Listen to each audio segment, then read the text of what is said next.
ఏమన్నాడు ఒక్కసారి ఈ డైలాగ్ ఏనురి ఎవరు మన ముఖ్యమంత్రి యనమల రేవంత్ రెడ్డి గారు అన్న మీరేందా అన్న అంటారన్న అంటే మనల్ని దగ్గర నుండి ఎఫ్ఐఆర్లు చేసి పోలీస్ స్టేషన్ తీసుకుపోయి కోర్టు దాకా తీసుకుపోయిన పెద్ద మనిషిని మనం అట్లా మనం బంధువు అవుతాడు కదా మన శత్రువు ఎప్పుడు కూడా మన బంధువే శత్రువు కూడా కాదు పెద్ద అన్నయ్య సరే రాష్ట్రానికి ముఖ్యమంత్రి కావచ్చు ముఖ్యమంత్రి హోదాలను అడగవచ్చు ఏం చెప్పిండు తెలుసా రాష్ట్ర ముఖ్యమంత్రి యనమల రేవంత్ రెడ్డి తెలంగాణ రాష్ట్రంలో ఏ జిల్లాలో ఏ నియోజకవర్గంలో ఏ గ్రామంలో ఏ మండలంలో చెప్పలే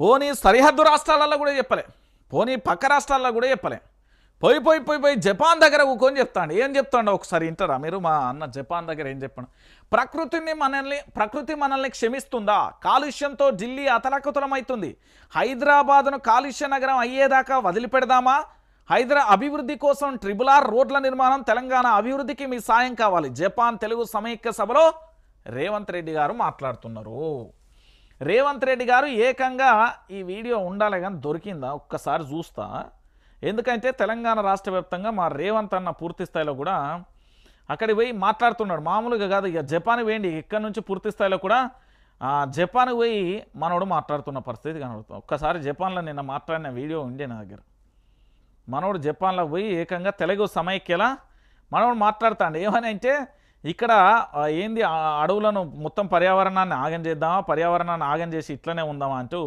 మనోడు మాట్లాడినమాట ఇక వీడియో ఎన్నో ఉన్నా దొరకబడతాను నేను దాన్ని దొరకబట్టేస్తా సరే ఇప్పుడు మనోడు ఏమంటున్నాడు మన అన్న ఒకసారి చూడు నీళ్లు ఉన్న దగ్గరనే అభివృద్ధి జరుగుతుందని అందుకే మూసీ ప్రక్షాళన చేయాల్సిన అవసరం ఉందని సీఎం రేవంత్ రెడ్డి అన్నారు జపాన్ పర్యటనలో భాగంగా ఆయన టోక్యోలో జపాన్ తెలుగు సమైక్య ఆధ్వర్యంలో జరిగిన సభలో ఆయన పాల్గొన్నారు ఈ సందర్భంగా మాట్లాడుతూ మూసీ ప్రక్షాళన జరగాలంటే నాలాల ఆక్రమణలో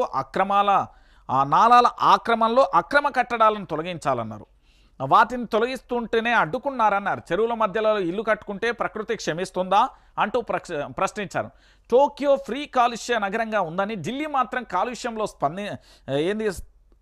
స్తంభించిపోయిందన్నారు కాలుష్యం వల్ల ఢిల్లీలోని స్కూల్లో ఆఫీసులో అన్నీ మూసివేస్తున్నారన్నారు దాని నుంచి గుణపాఠం తెలుసుకోవాలన్నారు సరే రైట్ ఇప్పుడు రేవంత్ అన్న గురించి మాట్లాడుకోవాలి 3 రంగుల జెండా వట్టి జపాను పోయినడురో మన రేవంత్ అన్న జపాన్ పోయి మాట్లాడతాడు అన్న తెలంగాణలో మాట్లాడుడే లేదు ఇక అన్న పోయి మాట్లాడే ముచ్చట మీకు అర్థమైంది కదా పర్యావరణం అంటే ఈ రాష్ట్రంలో ఉన్న అడవుల విస్తీర్ణాన్ని పెంచడం చెట్లను రక్షించుకోవడం దాంతోపాటు భూగర్భ జలాల నీళ్లను పెంపొందించుకోవడం ఇవి మనం చేయాల్సిన బాధ్యత అయితే ముఖ్యమంత్రి యనమల రేవంత్ రెడ్డి గారు ఏం చేసిల్లు అంటే మరి తెలంగాణలోని హైదరాబాద్ నడిగడ్డ మీద పూర్తి స్థాయిలో ఇండస్ట్రియల్ డిస్ట్రిక్ట్గా ఉన్న కంచగచ్చిబౌలి భూములకు సంబంధించి 400 ఎకరాలని ఎందుకు వాటిని నేలమట్టం చేసినందుకు మరి ఆల్రెడీ సుప్రీంకోర్టులో స్టే ఉంది దాంతోపాటు హైకోర్టులో స్టే ఉంది ఇవన్నీ స్టేలు కొనసాగుతూ ఉన్న తరుణంలో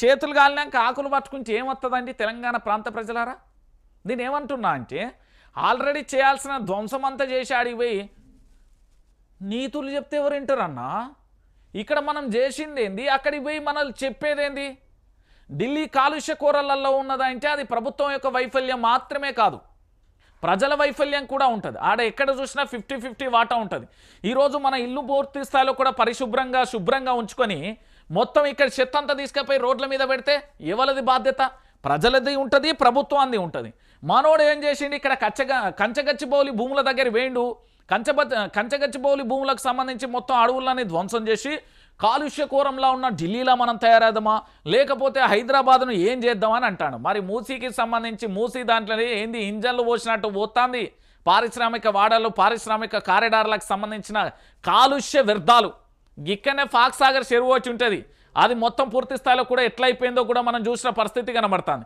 దాంతోపాటుగా రకరకాలుగా మనం చూస్తున్నాం కదా మరి ఇవన్నీ పూర్తి స్థాయిలో ఏమైపోయింది ఎట్లయిపోయింది అనేది కూడా మనం ఆలోచించాల్సిన విషయం సో నెంబర్ 1 ఏమంటున్నానంటే రేవంత్ అన్న నువ్వు ఫస్ట్ తెలంగాణలో ఉన్న అడవులను సంరక్షించన్నా కంచగచ్చిబౌలి భూములకు సంబంధించి మీరు అడవులను ఏ విధంగా మళ్ళీ పునరుద్ధరిస్తారో చెప్పుర్రన్న దాంతోపాటు మూసీలకు సంబంధించి పూర్తి స్థాయిలో పారిశ్రామిక ఏవైతే ఉన్నాయో పరిశ్రమలు ఆ పరిశ్రమలకు సంబంధించి వాటి నుండి వెలుజల్లుతున్న విషవాయువులు విషవర్ధాలు మొత్తం కూడా పూర్తి స్థాయిలో మూసీలో కలుస్తున్నాయి కదన్న మరి వాటి సంగతి ఏందన్న ఆఖరికి హుస్సేన్ సాగర్ కానుండి మొదలు పెడితే అక్కడ దాకా అన్ని రకాలుగా అట్టనే అవుతున్నాయి కదా వాటి సంగతి ఏందో చెప్పన్నా ఫస్ట్ ఇంటిని సాఫ్ చేయకుండా పోయి నేను మొత్తం కూట్ల రాయి తినడు ఎట్ల రాయి తినట్టు ఈతల మాటలు మనం బయట మాట్లాడతాం కదా.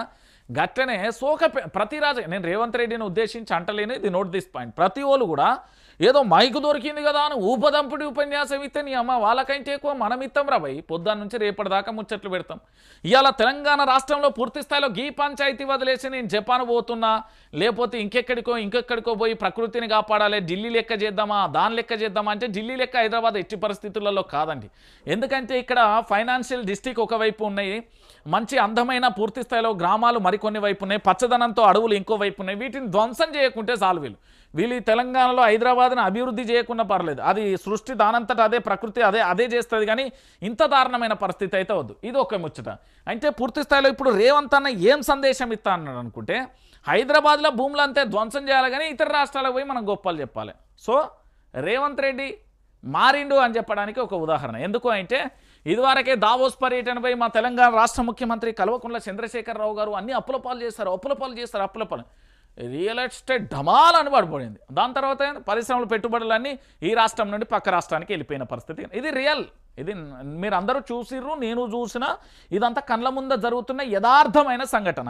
ఇది ఇంత జరిగింది. ఇవాళ మనోడు ఏం చేస్తాడు, అక్కడికి పోయి గిట్ల నీతులు చెప్పుడు కదన్న. ఫస్ట్ మనం చేయాలన్నా కంచగచ్చిబౌలి భూముల జోలికి నువ్వు పోవాలనుకుంటే దానికి ఒక కమిటీ వేయాలి, సబ్ కమిటీ వేయాలి, దాని చర్చలు జరగాలి, చర్చలు జరిగినంత వాస్తవాలు ఏందో చెప్పాలి, ఓ 2-3 ప్రెస్ మీట్లు పెట్టాలి, గిది కథ అని చెప్పాలి. దాని తర్వాత ప్రభుత్వానికి కోర్టుల అనుమతి, పర్యావరణ అనుమతి, అటవీ చట్టాలకు సంబంధించిన అనుమతి పూర్తి స్థాయిలో కూడా వీటన్నింటినీ తీసుకోవాలి. ఇవన్నీ పక్కన పెట్టి పూర్తి స్థాయిలో గాడి పెడితే ఎవరు నమ్ముతారన్నా రేవంత్ అన్న. నేనేమంటున్నా అంటే రేవంత్ రెడ్డి అభివృద్ధి చేస్తాడే కావచ్చు, చేయాలనుకునే ఉద్దేశమే ఉంది కావచ్చు, కానీ వేసే ప్రతి అడుగు వేసే ఆలోచన అన్నీ కూడా కాస్త ప్రజలందరూ గమనిస్తారు కదా. దాన్ని 1కి 10 సార్లు మనం గమనించాలి కదా. అవన్నీ లేకుండా పోయిన పరిస్థితి కనబడుతుంది. ఇక ఇది ఇట్లున్నదా. ఇక దాంతోపాటుగా ఇంకొక అంశాన్ని కూడా నేను చెప్పే ప్రయత్నం చేస్తాను. దీనికి రిలేటెడే కంచగచ్చిబౌలి భూములు ముమ్మాటికి కూడా పర్యావరణ విధ్వంసమే. అభివృద్ధి చేస్తామని నాశనం చేస్తున్న సర్కార్ అటవీ సంపదపై దాడిని ఇకనైనా ఆపేయాలి. సుప్రీంకోర్టు ఆదేశాలను అమలు చేయాలి. ఆ స్థలంలో అడవిని పునరుద్ధరించాలి. 67 మంది విశ్రాంత సివిల్ సర్వెంట్ల బహిరంగ లేఖ సంతకం చేసిన వారిలో ప్రధాని, మాజీ సలహాదారు, మాజీ డీజీపీ, మాజీ home secretary, IAS, IPS, ISF, IRS అధికారులు అందరూ కూడా ఉన్న పరిస్థితి కనబడుతుంది. ఇక మన అన్న అడిపోయేమో ప్రవచనాలు చెప్పిండు, ఇక్కడికి వచ్చేమో జరుగుతున్న పరిస్థితికి ఇదా అంటున్నా. ఇక్కడ పూర్తి స్థాయిలో ఏంది అంటే పూర్తిగా కూడా గచ్చిబౌలికి సంబంధించి ఏదైతే 100 ఎకరాల అటవీ ప్రాంతాన్ని బుల్డోజర్లు ఉపయోగించి నేలమట్టం చేసిందని చాలామంది కూడా మండిపడ్డ పరిస్థితి కనబడుతుంది. కంచగచ్చిబౌలి కాదు, హైదరాబాదు ఫైనాన్షియల్ డిస్ట్రిక్ట్కు సంబంధించి పూర్తి స్థాయిలో పరిశ్రమలు ఉన్నప్పుడు మొత్తం బిల్డింగ్లే కట్టుకుంటూ పోతే నీకు గాలి అన్ని ఉండి రావాలరా. నాకు అర్థం కాని విషయం. సార్ జనాలందరూ ఆలోచన, మొత్తం బిల్డింగ్లే కట్టుకుంటూ పోతాం, అన్ని బిల్డింగ్లు కట్టుకొని పోతే మరి ఇల్లులేవి ఏంది, ఇదంతా అరాచకం కాకపోతే. తెలంగాణ ప్రాంత ప్రజలందరూ కూడా ఆలోచించాల్సిన విషయం ఏంటంటే చీమల దండు లెక్క తెలంగాణ ప్రాంతం అంతా రేవంత్ సర్కార్ మీద యుద్ధం చేస్తున్నది. నేను చెప్తున్నా కదా, యుద్ధం చేయడానికి ఫిక్స్ అయిపోయింది, యుద్ధం చేస్తున్న పరిస్థితి కనబడుతుంది. ఈరోజు అటవీ చట్టాలను ఉల్లంఘించారు. దాంతోపాటు యూనివర్సిటీ పర్మిషన్ లేదు, అక్కడ ఏది ట్రస్ట్ పర్మిషన్ లేదు, ఏజెన్సీలకు తెలియదు, ఏది లేదు. పూర్తి స్థాయిలో వీళ్ళు నాదే ప్రభుత్వం, నన్ను ఎవరు చేస్తారు, నా మాట నేనే విన్నాను, మొనార్క్ ప్రభుత్వం అన్నారు. కథం అయిపోయింది. ఏమైంది, సుప్రీంకోర్టు అక్షంతలు చల్లిన పరిస్థితి కనబడుతుంది. సో ఇక్కడ ఇంకొక విషయం కూడా చాలామంది ఆలోచించాల్సిన విషయం. అన్న కంచగచ్చిబౌలి విషయంలో మీ ఇష్టం వచ్చినట్టుగా మీరు ఏమన్నా మాట్లాడుతున్నారా, మీ ఇష్టం వచ్చినట్టుగా మీరు తోచినట్టుగా చెప్తున్నారంటే లేదన్నా. తెలంగాణ రాష్ట్రానికి సంబంధించి మన దేశ ప్రధాని మాజీ సలహాదారు ఉన్నాడు, ఆయన చదువుకున్న ఆయనే కదా. వారితో పాటు మాజీ డీజీపీ గారు ఉన్నారు, ఆయన పెద్ద చదువులు స్టడీ చేసిన ఆయన. దాంతోపాటు మాజీ హోమ్ సెక్రటరీ ఉన్నాడు, ఐఏఎస్లు ఉన్నారు, ఐపీఎస్లు ఉన్నారు, ఐఏఎస్లు ఉన్నారు, ఐఆర్ఎస్ అధికారులు. ఇంతమంది కూడా దానిని సమర్థిస్తున్నారు. ఏంది, కంచగచ్చి భూములను కాపాడుకోవాలి అని సమర్థిస్తున్నారు. అంటే ఇప్పుడు తెలంగాణ రాష్ట్రంలో మంత్రులు చెప్పిందన్న అంత ఉత్తముచ్చటే, అర్థమైపోయిందా. ఇక దానితో పాటు ఇక గీడ చూడురి, ఓరి కొడుకు ఏం కట్టమచ్చే బిడ్డలకు. ఆఖరి తడి కోసం ఆందోళన. చివరి దశలో ఉన్న పంటను కాపాడుకునేందుకు రైతులు రోడ్డెక్కుతున్నారు.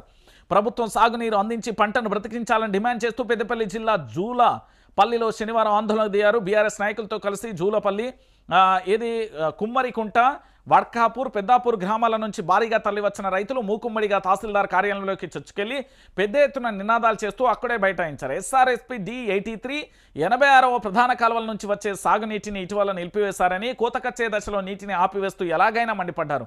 తాము ఆలస్యంగా పంట వేశామని, మరో వారం రోజుల పాటు సాగునీటిని విడుదల చేయాలంటూ కూడా పట్టుబట్టారు. చివరికి పోలీసులు వచ్చి వారిని బలవంతంగా పంపించేస్తారు. ఇది చివరికి ఎట్లా జరిగేది, పోలీసులు రావడం, ఈ ఎంట్రీ సీన్ సినిమాలలో చూసి రియల్ లైఫ్లో చూసి చిరాకేసింది, కానీ అది లాస్ట్కు వాళ్ళు అట్లనే వస్తారు.